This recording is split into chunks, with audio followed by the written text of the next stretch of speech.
ఈ నెల 14వ తారీఖు ఉదయం పాలేరు జలాశయంలో బొగ్గుల శ్రీనివాస్ అనే అతని యొక్క మృతదేహము దొరికింది. అతను కారులో పాలేరు కెనాల్లో పడుతుండగా అక్కడ చేపలు పట్టే వాళ్ళు చూసి ఇమీడియట్ పోయి ఆ కారులోంచి బాడీని బయటికి తీసిండు. తర్వాత కారును కూడా బయటికి తీసిండు. తర్వాత అతన్ని బొగ్గుల శ్రీనివాస్గా ఐడెంటిఫై చేయడం జరిగింది.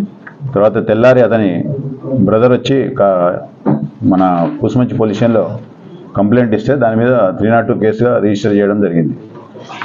ఈ బొగ్గుల దీన్ని నేపథ్యంలో కూసుమంచి సిఐ గారు తర్వాత అతని నేతృత్వంలో 4 బృందాలు ఏర్పాటు చేయడం జరిగింది.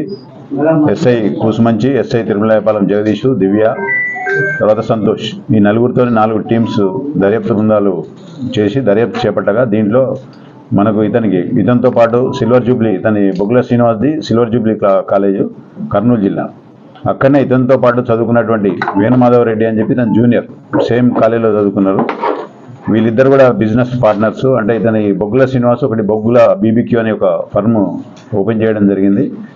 ఆల్రెడీ వేణుమాధవరెడ్డికి మేకా ప్రాజెక్ట్స్ అని చెప్పి ఒక ఫర్మ్ ఉంది. ఇతను ఆల్రెడీ సోలార్ ప్యానల్స్ బిజినెస్ చేస్తాడు. దీంట్లో భాగంగా జిఎస్టీలో ఈ షెల్ కంపెనీ అంటే బొగ్గుల శ్రీనివాస్ ఒక షెల్ కంపెనీ ఏర్పాటు చేసిండు. దాంట్లో ఈ ట్రాన్సాక్షన్ చేసిన తర్వాత జిఎస్టీ దాదాపు ఒక 90 లక్షల రూపాయలు లాభం వచ్చింది. దానికి ఈ 90 లక్షల రూపాయల లాభాన్ని పంచుకోవడంలో అంటే బొగ్గుల శ్రీనివాస్కు ఇవ్వలేదు ఇతను.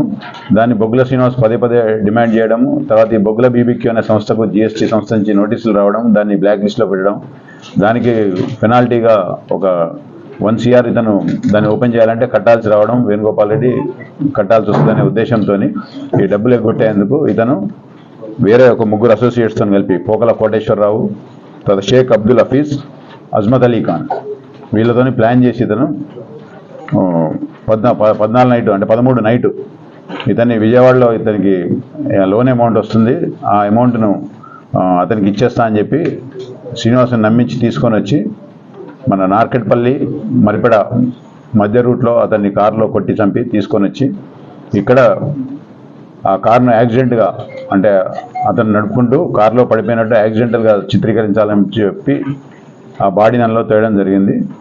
దాన్ని కూసుమంచి సిఐ గారు మా దర్యాప్తు బృందము దాన్ని సమర్థవంతంగా దర్యాప్తు చేసి 4 నేరస్తులను కూడా అరెస్ట్ చేసి రిమాండ్కు పంపనైనది. ఫర్దర్ ఇన్వెస్టిగేషన్ కూడా ఇంకా పెండింగ్ ఉంది.